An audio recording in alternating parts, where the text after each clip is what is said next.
M I audible to everyone? हाँ जी।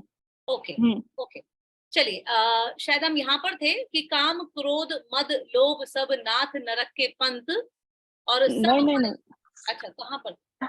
दोहा 37 number पे 37। अच्छा सचिव सचिव वैद वैद गुर। गुर तीन हमें जो। करना था, हाँ अच्छा ठीक है। अच्छा तो हम यहाँ पर देखिए जब रावण के सारे सचिव जो हैं वो उसको बड़ा चढ़ा रहे हैं, उसका उसको और उसको और उसका दिमाग खराब कर रहे हैं कि अरे तुमने तो बिना मेहनत के ही सबका सब जीत जीत डाला, और ये नर और वानर किस खेत की मूली है, ये क्या तुम्हारा बिगाड़ सकते हैं, इनसे डरने की बिल्कुल जरूरत नहीं है। ठीक है, अच्छा देखिए इससे हमें क्या पता चलता है कि जिनसे हम सलाह लेते हैं, जिनसे हम अपने टफ टाइम में है ना सलाह लेते हैं, वो किस कैटेगरी के लोग हैं, वो कौन से लोग हैं। क्या वो हर समय बस हमारी तारीफ ही करते रहते हैं सिर्फ हमें खुश करने के लिए? ऐसे लोगों से सावधान, ऐसे लोगों से सावधान। जो देखिए तारीफ जो है ना वो पीछे होती है ना, सामने तारीफ नहीं होती। सामने तो यही होता है जो इस वक्त रावण के सचिव कर रहे हैं, है ना, तारीफ पीछे होती है। और मुझे याद है, मतलब मेरे स्मरण में मेरे माता पिता ने कभी मेरी तारीफ मेरे मुंह पर, मेरे मुंह के सामने कभी नहीं की, है ना। मतलब माता पिता को ये खास ध्यान रखना चाहिए कि अपने बच्चों की वो किसी भी बात की तारीफ एटलीस्ट उनके सामने ना करें। लेकिन देखिए आजकल उल्टा चल रहा है, हाँ अरे नहीं बच्चों को मोटिवेट करो, बच्चों को बताओ वो कितने स्पेशल हैं। नहीं, ये सब बेवकूफी है। बच्चे ना दिमाग खराब हो जाएगा उनका भी, है ना, उनको गलत फहमियां भर जाएंगे उनके दिमाग में। उनको लगेगा कि अरे वाह I am already best, I don't need to do anything now, मुझे कुछ करने की जरूरत ही नहीं, मेरे तो मम्मी पापा भी बहुत खुश है। तो माता पिता को भी अपने बच्चे की तारीफ खुद अपने मुंह से नहीं करनी चाहिए, कोई और करे तो बात है ना, तो बात है। और तारीफ तो आप किसी से खुश होइए ही मत, बल्कि कौन कहते हैं, कबीरदास जी लिखते हैं कि निंदक नियरे राखिए आंगन में कुटीर बिछाए, है ना। वो तो कहते हैं कि जो आपका निंदक है ना उसे अपने सबसे पास रखिए, क्योंकि वो आपको आपके अवगुण बता रहा है, कोई और आसानी से बताएगा नहीं, आपको खुद पता चलेंगे नहीं, वो आपको बता रहा है। At least try work upon it, है ना। तो चलिए वापस आते हैं। तो बहुत सुंदर लाइन यहाँ पर लिखी हुई है। नंबर 1 लिख लीजिए सचिव, सचिव के ऊपर लिख लीजिए नंबर 1 सचिव, नंबर 2 वैद, नंबर 3 गुर। इन तीनों का मतलब है कि मैं लाइन पढ़ देती हूँ पहले। सचिव वैद गुरु तीनी जो प्रिय बोले है आस, और राज धर्म तन तीन कर होई बेगही नाज। बहुत सुंदर लाइन यहाँ पे लिखा है। अगर सचिव लोग, आपका जो मंत्री जन है आपके, हैं नंबर 1, अगर किसी नेता के मंत्री उसको भय के कारण उसको झूठ बोले जा रहे हैं, अरे नहीं यू आर वेरी इंटेलिजेंट, है ना। ऐसे बहुत सारे नेता है जिनके आसपास के लोग उनको ऐसे गलत फहमियां भरते रहते हैं, अरे you can do it, you are very intelligent, है ना, दिस एंड दैट, और उनको गलत फहमी हो जाती है। ठीक है, और वो अपनी कमियां वो जान ही नहीं पाते हैं फिर। तो सचिव मंत्री, वैद मतलब डॉक्टर, वैद मतलब डॉक्टर। डॉक्टर आजकल की देखिए ये तब की रामायण है और आजकल आपकी देखने को मिल जाएगा। डॉक्टर क्या करेगा, आपको सच कई बार बताएगा ही नहीं, आपसे कहेगा अरे आप ठीक हो जाएंगे, ये वाली दवाई खा लीजिए ठीक हो जाएंगे आप कहेंगे इसमें क्या बुराई है भाई, ये तो पॉजिटिव। भाई पॉजिटिव के चक्कर में आपको सच भी नहीं पता चले तो ऐसा कहेगा पॉजिटिव, समझ रहे हैं। तो वो उनको लगता है उनका पेशेंट लूज ना हो, तो वो झूठी आस भी देते रहते हैं। ठीक है, आगे चलते हैं। गुरु, गुरु, सचिव वैद और गुरु तीन ही, जो ये तीन कैटेगरी के लोग जो प्रिय बोले भय आस, इसका मतलब भय या लाभ की आशा के कारण अगर सही बात ना कहकर सिर्फ प्रिय बोलते हैं तो किन 3 चीजों का नाश होगा देखिए। राजनीति का नाश होगा। नंबर 2 धर्म, अगर गुरु सही बात नहीं बताएगा धर्म का नाश होगा। और नंबर 3 तन, शरीर का नाश डॉक्टर कर देगा। अगर ये भय या लाभ के कारण आपको सच नहीं बता रहे हैं तो इन तीनों चीजों का नाश हो जाएगा। ठीक है, और क्या लिखा है, बेगही नाश। बेगही मतलब तुरंत, जल्दी होगा नाश, देर नहीं लगेगी इसमें, तुरंत हो जाएगा नाश। ठीक है, आगे चलते हैं। सोई रावण कहूं बनी साई, तो कह रहे हैं ये जो लिखा ना ऐसा ही रावण के साथ हो रहा है। सोई रावण ऐसा ही उसके साथ हो रहा है, उसके मंत्री भी उसको सच बता ही नहीं रहे कि हे रावण तू कितना बड़ा मूर्ख है, तू लक्ष्मी माता को ले आया है, तू नारायण के पीछे नहीं है, तू लक्ष्मी माता के पीछे है और तुझसे बहुत बड़ी गलती हुई है ना। तो वो उसको ये सच नहीं बता रहे, वो कह रहे अरे तुम तो सबसे ग्रेट हो, तुमने तो सारे तीनों लोगों पे विजय पाली है, तुम्हें तो कोई हरा ही नहीं सकता है। वो ये सब बातें उसको बता रहे हैं। तो सोई रावण कहूं बनी सहाय, अस्तुति करे सुनाई सुनाई, वो उसको सुना सुनाकर उसकी स्तुतियां गा रहे हैं। रावण तुमने ये किया, रावण तुमने वो किया। और रावण जो है वो बिल्कुल टेंशन फ्री बैठ गया है। ये टेंशन नहीं है उसको कि कौन आ रहा है। उसने ये अनुकलन करने की तो कोशिश ही नहीं करी, न अनुमान लगाने की कोशिश करी। क्यों? क्योंकि उसके मंत्रियों ने उसको हवा भर दी उसके दिमाग में। ठीक है, आगे चलते हैं। और इसी अवसर पर क्या हुआ, अवसर जानी विभीषण आवा। इसी समय वहां पर विभीषण जी की एंट्री होती है। और क्या किया विभीषण ने, छोटे भाई ने आते ही क्या किया, देखिए बहुत सुंदर, भ्राता चरण शीस ते ही नावा। ठीक है, भ्राता मतलब बड़े भाई, बड़े भाई को शीश नवाया, उनके चरणों में प्रणाम किया। फिर पुनि सिरुनाई पैठ निज आसन, फिर उसके बाद परमिशन लेकर वो अपने आसन पर वहां बैठ गए। उसके बाद बोला बचन पाई अनुशासन, और अनुशासन मतलब वही आज्ञा लेकर, परमिशन लेकर बोला बचन। उसके बाद परमिशन मांगी कि कैन आई स्पीक, क्या मैं कुछ बोल सकता हूं। ऐसा कहकर एक बहुत सुंदर बात देखिए, बिना पूछे बिना परमिशन लिए किसी को राय मत दीजिए, है ना। ये हम सबको सीखने की जरूरत है। परमिशन लीजिए, अगर कोई अग्री है तब उसे राय दीजिए। यहाँ पर उन्होंने अनुशासन फॉलो करा, उन्होंने पहले पूछा कि क्या मैं कुछ कह सकता हूँ, उसने कहा हाँ बोलो, तब वो बोले।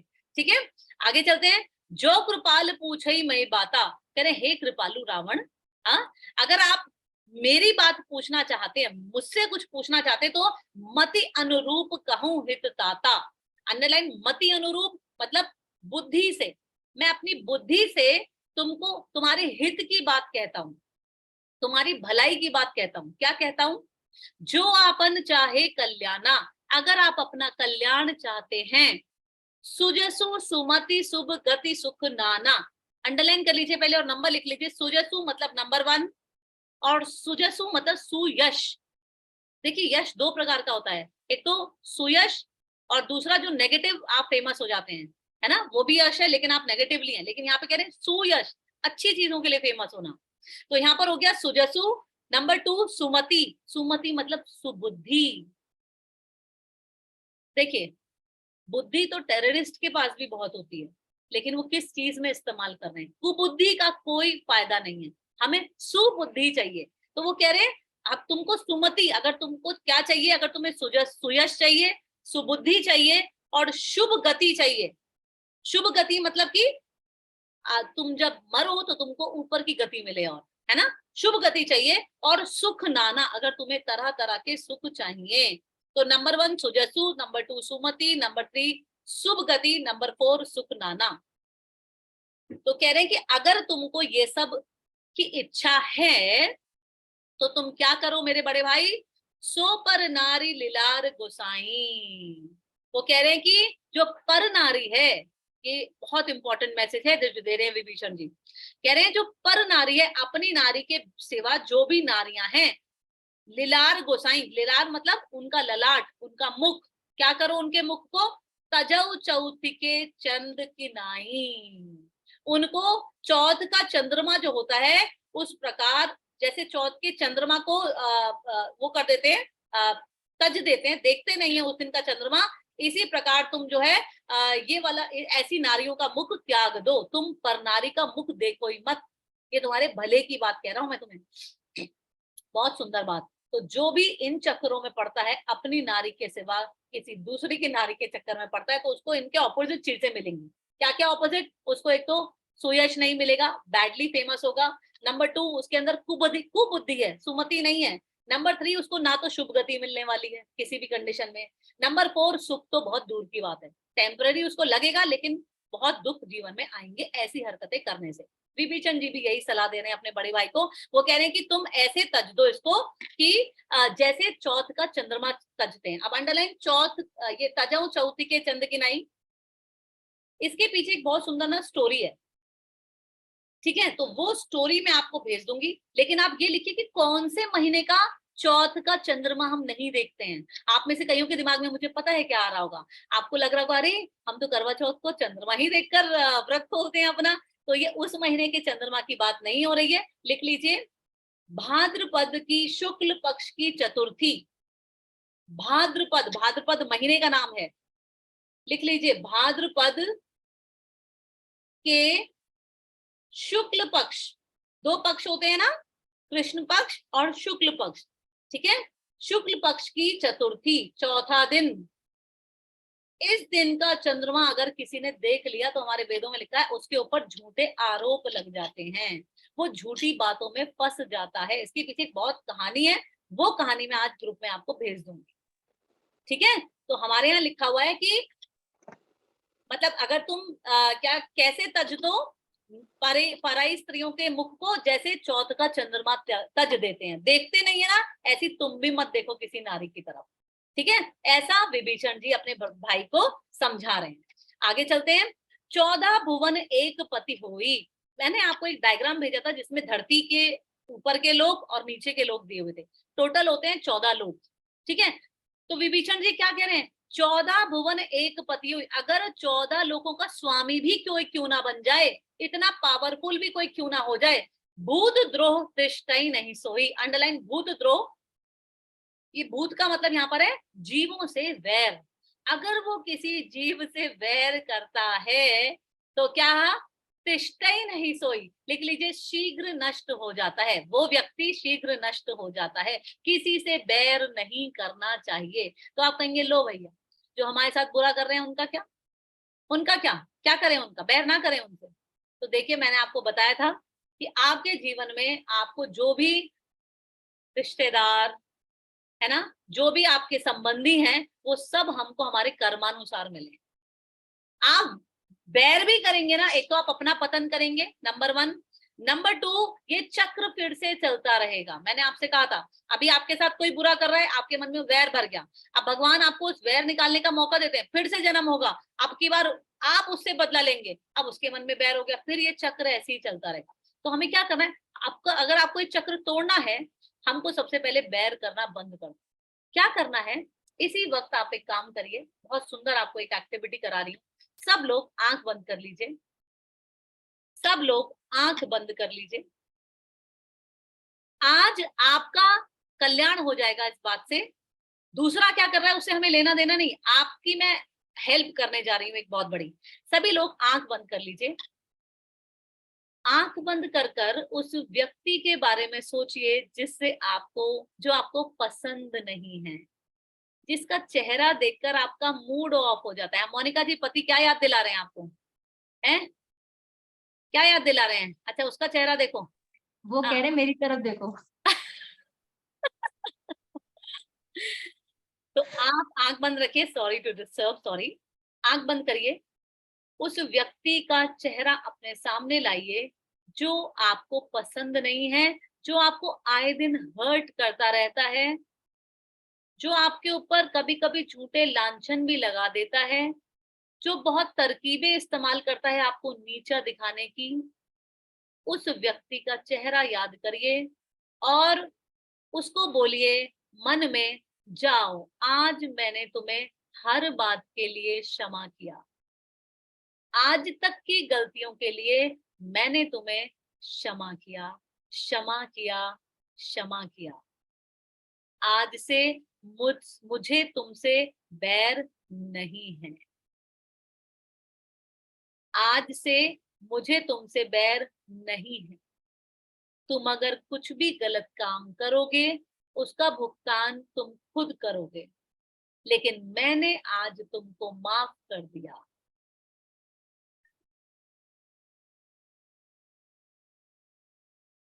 आंखें खोलिए, मुझे उम्मीद है आप में से कई लोगों को एक अनुभूति हुई होगी, आप दिल में हल्का फील कर रहे होंगे, आप दिल में अवश्य हल्का फील कर रहे होंगे।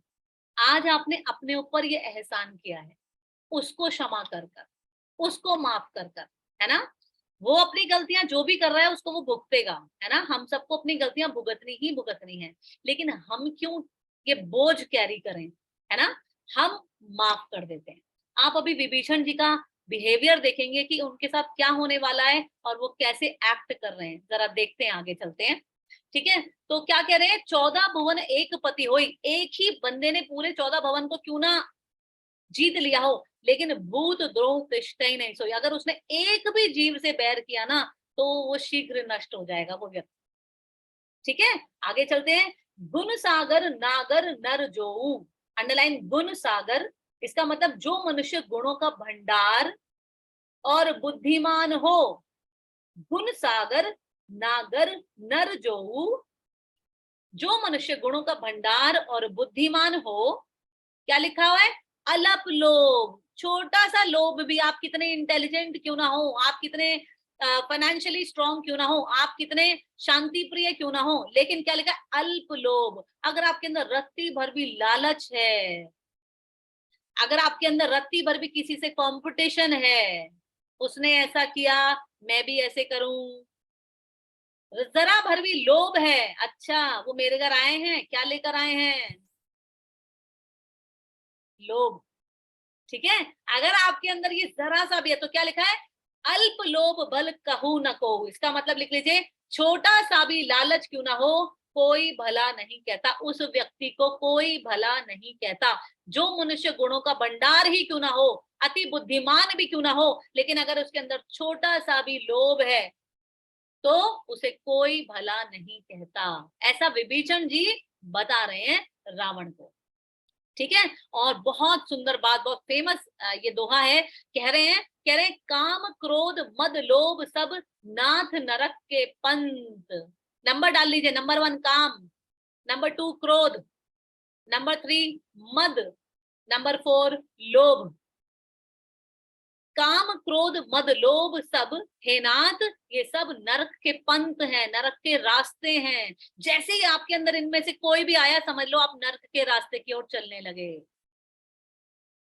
जैसे ही आप में से कोई, अच्छा ऐसा क्यों, आप कहेंगे ऐसा कैसे नरक के रास्ते पे चलने लगे? हाँ, तो सुनिए ध्यान से, कैसे चलने लगे मैं आपको बताती हूँ। हम में से किसी के भी मृत्यु का किसी भी क्षण का नहीं पता, है ना। अब फॉर एग्जाम्पल, आप में किसी को गुस्से में हार्ट अटैक आ जाए, किसी को कोई प्रॉब्लम हो जाए और वो व्यक्ति वहीं मर जाए, एग्जाम्पल कोई भी व्यक्ति, अब वो क्या होगा, उसको क्या मिलेगा? क्रोध में उसने प्राण त्यागे, उसको तो नरक में ही वास मिलेगा, उसको तो अधोगति मिलेगी, परम गति तो मिल नहीं सकती, ऊंची गति तो मिल नहीं सकती उसे। समझ में आया? तो इसलिए कहते हैं कि भैया ये सब क्या है? काम क्रोध मद लोभ सब नाथ नरक के पंथ। ये काम का मतलब मैं आपको आज समझाती हूँ। काम से हम लोगों की बहुत लिमिटेड सोच है। काम का मतलब ऐसा कोई भी कार्य जो आप अपने को संतुष्ट करने के लिए करते हैं। फॉर एग्जाम्पल, अरे मैं तो स्पा ले आऊं, क्या है ये काम है ना। अपने ऊपर एक्सेस खर्चा करना, अपने को खूब पैम्पर करना, ये सब काम में आता है। जो भी आप जब भी अपनी किसी इंद्री को सेटिस्फाई करने के लिए कोई भी काम करते हैं, वो काम में आ जाता है। फॉर एग्जाम्पल, खूब खाना, टेस्टी टेस्टी खाना बनाना, लेकिन वो काम कब हो जाता है? आप कहेंगे लोग खाना ना खाएं, नहीं, खाना खाइए। काम में कब आ जाएगा वो खाना? जब आप भगवान को भोग लगाए बिना उस खाने को खाओगे तो वो आ गया काम की कैटेगरी में। क्योंकि वो खाना आपने भगवान के लिए नहीं बनाया, वो आपने अपने को सेटिस्फाई करने के लिए बनाया, तो वो ये भी काम हो गया। समझ रहे हैं? काम को जानी, काम में क्या क्या काम आते हैं। जो कोई भी काम आपने अपनी इंद्रियों को, अपनी बॉडी को सेटिस्फाई करने के लिए कुछ भी अगर करा है, हमें एक्चुअली किसके लिए करना चाहिए? हमें भगवान के सेटिस्फैक्शन के लिए काम करना चाहिए, है ना। अपने लिए अगर हम करते हैं तो वो सारे काम काम के अंडर में आ गए। और क्या है ये? नर्क का रास्ता है। अब आपको चुनना होगा कि आप अगर कुछ काम करें, हम हर काम को भगवान के लिए कर सकते हैं, हर काम को। समझ रहे हैं? भगवान ने हमें काम जो हमारी बॉडी में दिया ना, वो संतान उत्पत्ति के लिए दिया है केवल, और के लिए नहीं। लेकिन अगर आप उसे अपने एंजॉयमेंट के लिए कर रहे हैं, वो भी काम में, वो भी नर्क का रास्ता बन गया। अगर आपके अंदर क्रोध है, वो भी नर्क का रास्ता बन गया। ये मैं नहीं कह रही हूँ, ये यहाँ लिखा है, ये रामायण है, और यहाँ जो भी लिखा है वो सत्य है। इस पर संदेह करना महापाप। ठीक है, तो आप अब अपने बिहेवियर को चेक करिए, हम सब अपने बिहेवियर को चेक करें कि कब कब हम नर्क के रास्ते पर चलते रहते हैं। आप देखेंगे कि 99% तो हम नर्क के रास्ते पे ही चल रहे होते हैं। वो तो कभी कभी अगर किसी गुरु की कृपा हो जाए, अगर भक्त संग मिल जाए, तो वो हमें भगवान के रास्ते पे ले जाते हैं, अन्यथा तो हम काम के रास्ते पे, नर्क के रास्ते पे ही चल रहे हैं। कितना मंथन करने की जरूरत है। तो मेरा कहने का तात्पर्य है, आप जो भी एक्टिविटी करिए, आप भगवान को डेडिकेट करके करिए। आप एग्जाम्पल देती हूँ, एक छोटा सा एग्जाम्पल देती हूँ। फॉर एग्जाम्पल मैं कॉलेज में पढ़ाती हूँ, है ना। आप कहेंगे ये कैसे आप भगवान को डेडिकेट कर देंगी, सैलरी तो आप लेती हैं। हाँ लेती हूँ, ठीक है, लेकिन मैं क्या करती हूँ, मैंने जैसे मैं इंग्लिश पढ़ाती हूँ, तो फॉर एग्जाम्पल मुझे बच्चों को प्रेजेंटेशन का टॉपिक देना है। अब मैंने क्या शुरू किया, जब से मैं भक्ति में आई, मैंने बच्चों को ऐसे टॉपिक देने शुरू करे जिससे उनका भी कल्याण हो। पहले क्या टॉपिक देते थे, चलिए भाई ड्रेसिंग सेंस के ऊपर पीपीटी बनाइए, है ना, चलिए चैट जीपीटी के ऊपर बनाइए, मतलब आर्टिफिशियल इंटेलिजेंस के ऊपर बनाइए। अब हम क्या टॉपिक देती हूँ मैं, चलिए भाई लक्ष्मण द लेजेंड के ऊपर पीपीटी बनाइए, जनक महाराज के ऊपर पीपीटी बनाइए, है ना। अब मैंने ऐसे चेंज कर दिया इसको। अब पीपीटी तो नॉर्मल है, वो भी टॉपिक है, पीपीटी भी बन रही है, और भगवान, कुछ तो भगवान का नाम आ रहा है ना मेरे पढ़ाते हुए भी, कुछ तो मैं डेडिकेट कर पा रही हूँ ना। तो ऐसा मैंने अपने थोड़ा सा चेंज करा है और इसको ऐसे कर दिया है।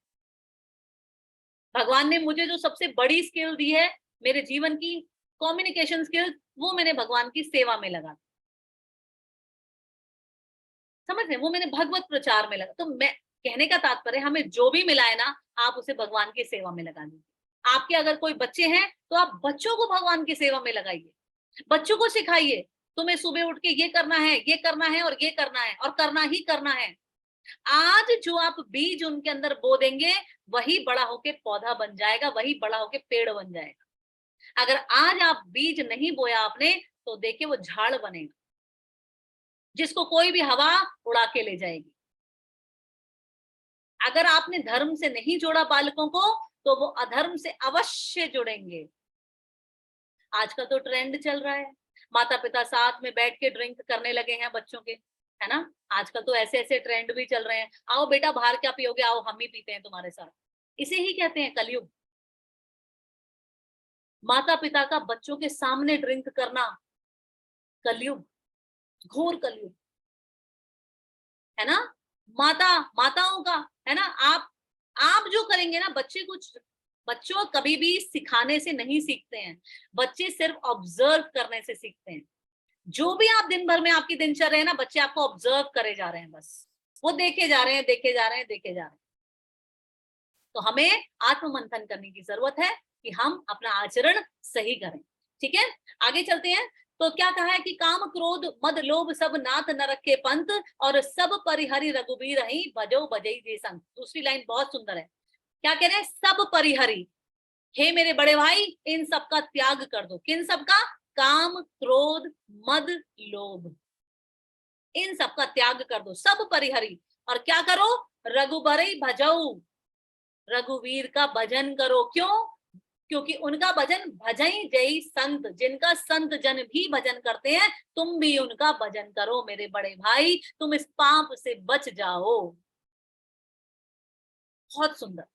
और इसके बाद का पैराग्राफ करते हैं, क्या कह रहे हैं विभीषण जी, विभीषण जी कह रहे हैं, तात राम नहीं नर भूपाला। तो अंडरलाइन कर लीजिए, कह रहे हैं मेरे बड़े भाई, श्री राम केवल मनुष्य के ही भूपाल नहीं है, भूपाल मतलब स्वामी, राजा।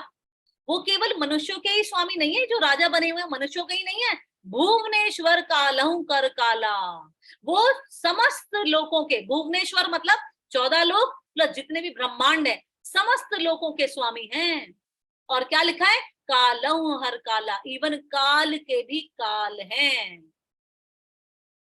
अगर आप नरसिंह मंत्र है, नरसिंह अवतार का, भगवान का नरसिंह अवतार का बहुत सुंदर मंत्र है, उग्रम वीरम महाविष्णु ज्वलंतम सर्वतोमुखम नरसिंहम भीषणम भद्रम मृत्युम नमाम्यहम। जो मृत्यु की भी मृत्यु है भगवान, समझ रहे हैं। तो विभीषण को भी समझा रहे हैं, और कहीं डाइवर्ट नहीं कर रहे हैं। शिव जी के पास तो वो ऑलरेडी है, लेकिन शिव जी के एक रेस्पॉन्सिबिलिटी दी हुई है, भगवान ने क्या दिया हुआ है कि भैया जो भी तुमसे कोई मांगे उपासना करे दे दो। शिव जी कोई नहीं, सारे देवी देवताओं को दी हुई, पूछो मत क्यों, तपस्या कर रहे हैं दे दो। हर कोई भक्ति में नहीं होता ना, इसलिए उनका भी तो कल्याण करना है, तो दे दो। तो सीधा कहाँ डाइवर्ट कर रहे हैं, देखिए विभीषण तक जी कहाँ डाइवर्ट कर रहे हैं, सीधा राम की शरण में। और राम सिर्फ राम है और कोई नहीं है, उनके आगे पीछे कुछ नहीं है, राम मतलब राम, ठीक है, आगे चलते हैं। तात राम नहीं नरभूपाला भुवनेश्वर कालहु हर काला, काल के भी काल है वो। और ब्रह्मा अनामे अज भगवंता व्यापक अजित अनादि अनंता। बहुत सारी क्वालिटीज बता दी भगवान की। भगवान को पहचानना है ना, ये क्वालिटीज देखिए। ब्रह्म अनामे, वो ब्रह्म है। ब्रह्म का मतलब क्या होता है? कई लोग ब्रह्मा और ब्रह्म में कंफ्यूज हो जाते हैं। भगवान की ज्योति को, भगवान की लाइट को, भगवान की एनर्जी को ब्रह्म कहा जाता है, ब्रह्म ज्योति भी कहा जाता है। ठीक है, तो भगवान क्या है? ब्रह्म है, अनामे है। अनामे मतलब कि अनामे जिनके अंदर कोई विकार ना हो, है ना, लिख लीजिए, जिन विकार रहित, पवित्र। अज मतलब अजन्मे, अजन्मे मतलब जो जन्मे नहीं है, प्रकट होते हैं, जो हमारी तरह जन्म नहीं लेते हैं वो, है ना, प्रकट होते हैं। और ब्रह्मा नाम है अज भगवंता, वो भगवान है। और व्यापक अजित अनादि अनंता, सब में व्यापक है वो, एक ही ब्रह्मांड में नहीं, सारे ब्रह्मांड में, अनंत कोटि ब्रह्मांड नायक है वो। ठीक है, और अनादि है, उनका कोई आदि और अंत नहीं है, तुम पता ही नहीं लगा सकते कहां से शुरू और कहां से खत्म। और अनंत है, ये है भगवान श्री राम। ठीक है, आगे चलते हैं और देखिए भगवान के फेवरेट्स लिखे हुए हैं यहाँ पर। अगर आपको भगवान का प्रिय बनना है ना, तो उनके फेवरेट्स के प्रिय बन जाइए। क्या लिखा है? गो द्विज धेनु देव हितकारी। गो मतलब लिख लीजिए गाय, द्विज मतलब ब्राह्मण, द्विज मतलब ब्राह्मण। अच्छा सॉरी, यहाँ पे गो लिखा है, गो, गो मतलब पृथ्वी। ठीक है, गोदज धेनु देव हितकारी, मतलब इन लोगों के हितकारी हैं वो, इन लोगों का कल्याण करते हैं वो। किन किन का? गाय का, ब्राह्मणों का, धरती का और देवों का, वो कल्याण करते हैं। और कृपा सिंधु मानुष तनुधारी, और वो कृपा के सिंधु हैं, वो कुछ भी कर सकते हैं। अभी हमने देखा था लास्ट क्लास जब हमारी हुई थी कि वानरों को उन्होंने पंख दे दिए, वानर उड़ने लगे और पर्वताकार हो गए, है ना, तो वो कुछ भी कर सकते हैं। और क्या लिखा है? कृपा सिंधु मानुष तनुधारी, और उन्होंने मानुष का तन ले रखा है, इस वक्त वो ह्यूमन बॉडी फॉर्म में तुम्हें दिख रहे हैं। ठीक है, और क्या लिखा है? ताही जन रंजन भंजन खलव्राता, अंडरलाइन जन रंजन। आपने मनोरंजन शब्द सुना है? मनोरंजन, मन को आनंद देने वाली चीजें, मनोरंजन। यहाँ पे लिखा है जन रंजन, ह्यूमंस को आनंद देने वाले, जन को मतलब कि मनुष्य को आनंद देने वाले। जन रंजन भंजन खल, भंजन खल मतलब कि शत्रुओं का नाश करने वाले, भंजन मतलब नाश, भंजन खल शत्रुओं का नाश करने वाले। और क्या लिखा है? वेद धर्म रक्षक सुनु भ्राता, वेदों का रक्षा करने वाले, धर्म की रक्षा करने वाले, हे भ्राता सुनो। ठीक है, ताही पैरव तजऊ नहीं माथा, कह रहे कि भैया उनसे पंगा नहीं लेने का, उनसे बैर बिल्कुल मत कीजिए, त्याग दीजिए। ताही बैरू तजी, त्याग दो। ठीक है, और क्या करो? प्रंतारित भंजन रघुनाथा, और शरणागत के दुखों का नाश करने वाले रघुनाथ जी को याद करो, उनको सरेंडर कर दो, शरणागत के दुखों का नाश करने वाले। ठीक है, आगे चलते हैं। देहुनाथ प्रभु कहे बेदेही, लो भैया ये वाली लाइन बहुत खतरनाक बोल दी उन्होंने, उनकी रावण की मतलब फेवरेट चीज मांग ली अभी है। इधर वैदेही भी उनका दिल आया हुआ है रावण का, और ये कह रहे हैं देहुनाथ प्रभु कहे वैदेही, हे मेरे बड़े भाई वैदेही को वापस लौटा दो। और जैसे ही रावण ने सुना, हाँ, उसके बाद एक और लाइन बोली उन्होंने, भजऊ राम बिनु हेतु स्नेही, अंडरलाइन दिस एंड राइट, बिना लोभ के स्नेह करने वाले श्री राम का भजन कीजिए। आप कहेंगे बिना लोभ के स्नेह करने वाले, हाँ, तो देखिए ना, कोई भी राम का भजन करे या ना करे, भगवान तो फिर भी अपना स्नेह बरसा रहे हैं। भगवान उसको बराबर अग्नि, बराबर धूप, बराबर बारिश, बराबर जल, सारी रिसोर्सेज बराबर दे रहे हैं। इसको कहते हैं कि बिना लोभ के स्नेह करना। हमसे अगर कोई बैर कर दे, हमारा कोई तारीफ ना करे, हम देखो कैसे शत्रु मान लेते हैं उसे। इधर भगवान इतने दयालु हैं कि आप उनको भजो ना भजो, भगवान ने इक्वली सबको बहुत कुछ दिया है, बहुत कुछ दिया है। ठीक है, आगे चलते हैं। और क्या लिखा है? बहुत सुंदर लाइन, हम सबके लिए एक उम्मीद है ये। क्या लिखा है? शरण गए प्रभु ताहू न त्यागा, जो भी भगवान की शरण चला जाता है, भगवान उसको त्यागते नहीं है। कैसा मनुष्य भी चला जाए, लिखिए, विश्व द्रोह कृत अग जय लागा। विश्व द्रोह मतलब पूरे विश्व का, जिसने पूरे विश्व से भी द्रोह कर रखा हो ना, और अगर वो भगवान के शरणागत हो जाए तो भी भगवान उसका त्याग नहीं करते, तो भी भगवान उसे स्वीकार कर लेते हैं। आपने कितने ही पाप क्यों ना करे हो, चाहे आप रजिस्टर भर लें अपने पापों को लिखते लिखते, लेकिन अगर आप सच्चे दिल से उनके शरणागत हो जाएंगे ना, तो भगवान आपको स्वीकार कर लेंगे। लिखा है यहाँ पर, मैं नहीं कह रही हूँ, यहाँ पे लिखा है, ठीक है। और क्या लिखा है, जासु जासु नाम त्रय ताप न सावन, जिसका नाम लेने से हमें 3 तरह के त्रय त्रय तापों से सुरक्षा मिल जाती है। कौन से हैं 3 ताप, लिख लीजिए। आदि भौतिक, ये 3 ताप जो हर एक को झेलने ही झेलने पड़ते हैं। आप कहीं अभी अग्री करेंगे, आप, मैं पूछूंगी आपने त्रय ताप झेले, आपने आदि भौतिक झेला है, आप कहेंगे हाँ झेला है। अभी समझाती हूँ। आदि भौतिक, आदि दैविक और आदि आत्मिक, ये 3 ताप कौन से हैं?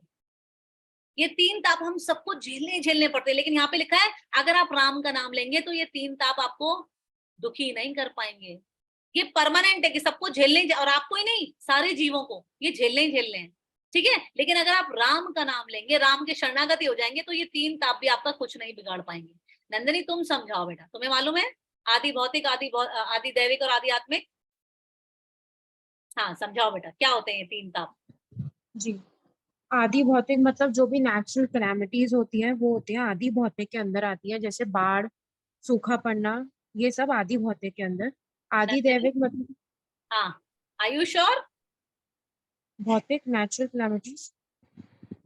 हाँ चलो आगे बोलो अभी। आदि दैविक जो देवताओं की उससे हमें जो प्रॉब्लम्स जो क्रिएट होती हैं वो।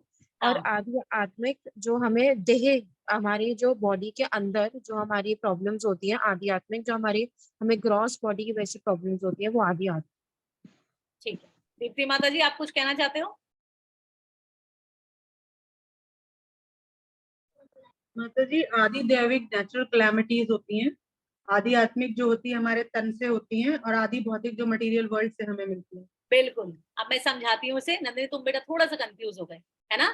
देखिए, आदि दैविक जो देवताओं द्वारा दी गई प्रॉब्लम्स हैं, जैसे कि बाढ़ आ जाना, सूखा पड़ जाना, ये सब देवताओं का प्रकोप ही होता है हमारे ऊपर, है ना। किसी जगह पर जहाँ भक्ति ज्यादा हो रही होती है, वहां देवता भी प्रसन्न होकर सब कुछ सही कर देते हैं। तो ये सारी प्रॉब्लम्स आदि दैविक, ये सबको झेलनी ही झेलनी है, ठीक है। नंबर 2 आध्यात्मिक। आध्यात्मिक मतलब जो आपको अपने अंदर से, बॉडी से जो प्रॉब्लम्स मिल रही हैं, कभी किसी को बुखार हो गया, कभी थायराइड, हाँ, कभी बीपी हाई हो गया, ये सारी आपको हर एक के साथ बीमारियां आती ही रहती हैं कोई ना कोई, ठीक है। और आदि भौतिक मतलब जो दूसरे लोग आपको देते हैं, दूसरे जीव जंतु आपको देते हैं। मच्छर काट गया, चींटी काट गई, हाँ, चूहे ने काट लिया, किसी और ने, किसी इंसान ने दुख दे दिया, ये हम सबको दुख झेलने ही झेलने सारे, ये नॉर्मल है ये दुख, 3 तरह के दुख। लेकिन क्या कह रहे हैं विभीषण जी कि जासु नाम त्रय ताप न सावन, मतलब त्रय तापों का भी नाश कर देते हैं भगवान अगर आप उनका नाम लेंगे तो। आपको ये कष्ट फील ही नहीं होंगे, ठीक है। देखिए ना, पूरे में अग्नि जल रही थी, पूरी लंका विध्वंस होकर जल रही थी, लेकिन किसका घर नहीं जला? विभीषण का घर नहीं जला। याद है आपको? तो ऐसे भगवान रक्षा करते हैं। आगे चलते हैं। सोई प्रभु प्रगट समझो जिये रावण, वो कह रहे हैं वही प्रभु मनुष्य रूप में प्रकट हुए हैं। रावण मेरे बड़े भाई, तू इनको नॉर्मल ह्यूमन बीइंग मत समझ, वही प्रभु हैं जो मनुष्य के रूप में प्रकट हुए हैं, ठीक है। सोई प्रभु प्रकट समझो जिये रावण, वे ही प्रभु मनुष्य रूप में ही प्रकट हुए हैं। अब देखिए वो बेचारा, देखिए भक्त की ना, अभी आप देखेंगे बहुत सुंदर लाइन अभी शिव जी बोलने वाले हैं पार्वती माँ से। ये भक्त का स्वभाव होता है, कोई आप सुधारने की कोशिश करेंगे, आपको गालियां मिलेंगी, फिर भी कोशिश करेंगे। अब इधर क्या हो रहा है, विभीषण को गालियां मिलने वाली हैं अभी, है ना। अभी देखिए अभी क्या होने वाला, रावण क्या क्या नहीं बोलेगा उनको। तो ये हम लास्ट कर रहे हैं आज का। बार बार पद ला गयूं और विनय करूं 10 शीस, वो बार बार चरणों में गिरकर विनय कर रहे हैं, मेरे बड़े भाई मान जा, वैदेही को वापस दे दे, मान जा, काम क्रोध मद लोभ त्याग दे, है ना। और परिहरि मान मोह मद भजऊ कौशला धीस, कह रहे परिहरि मतलब त्याग दो, किसको त्याग दो?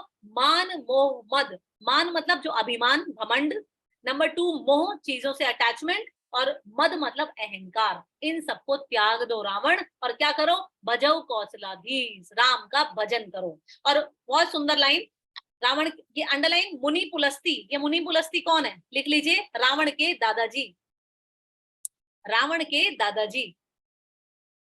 तो वो कह रहे हैं, विभीषण बोल रहे हैं कि अभी अभी मुनि पुलस्त्य ने अपने शिष्य से संदेश भिजवाया है, यही संदेश भिजवाया है कि रावण को समझाओ कि वो मद लोभ मान त्याग दे और राम के शरणागत हो जाए। ऐसा विभीषण जी बता रहे हैं। क्या कह रहे हैं? मुनि पुलस्त्य निज शिष्य, अपने शिष्य से सन कही पठई ये बात, यह बात कहलवाई है कि तुरंत सो में प्रभु सन कही पाई सो अवसर उतात, अवसर पाते ही मैं अपने बड़े भाई को ये बात बता दूं। विभीषण जी कह रहे हैं कि अभी अभी मुनि पुलस्त्य ने, हमारे नाना जी ने अपने पर्सनल शिष्य से ये बात कहलवाई है कि तुम ये सब त्याग दो और राम के शरणागत हो जाओ। अच्छा ये बताइए कितने लोग समझा चुके हैं अब तक रावण को? सबसे पहले हनुमान जी ने समझाया, 3 लोग, 3 हाँ। 3 लोग, बहुत बढ़िया। सबसे पहले मंदोदरी। हनुमान जी ने, फिर मंदोदरी ने, अब ये कौन समझा और रहा अब है? विभीषण। विभीषण। ठीक है, हम्म, अभी आप देखेंगे कि बड़ों के समझाने पर अगर कोई बच्चा भी ना माने, ये बच्चे भी गलती करते हैं। बच्चे क्या सोचते हैं, अरे मम्मी पापा तो आउटडेटेड हो गए, ये क्या समझाएंगे हमें, ये क्या बताएंगे हमें, हमें ज्यादा मालूम है। तो अगर बड़ों के कहने कोई नहीं मानता या किसी समझदार व्यक्ति का कोई कहना नहीं मानता तो उसका नाश निश्चित है। ठीक है, तो आज हम यहाँ तक करेंगे और हम कल कैरी ऑन करेंगे।